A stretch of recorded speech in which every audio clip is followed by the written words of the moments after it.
Kristo. Amen.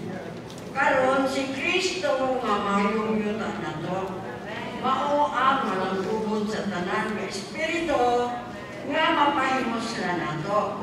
Diha ni Adam, Lord Jesus. Diha ni Adam na ang tumulong. Pero dahil ko ng Ginoo, nga naarakan ni Kristo, o kanunay lang tayo magpahimulos, kanunay magpaumol, kanunay masurupan sa pulong sa Ginoo, bulahan din kaayong kamay.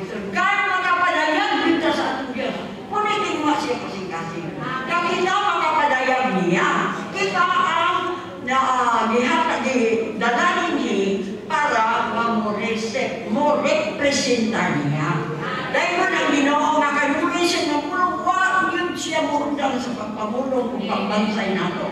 Aron, matumag ang tinguha siya kasing-kasing. Nga mapadayag siya din hinato dahil mo nang Ginoo.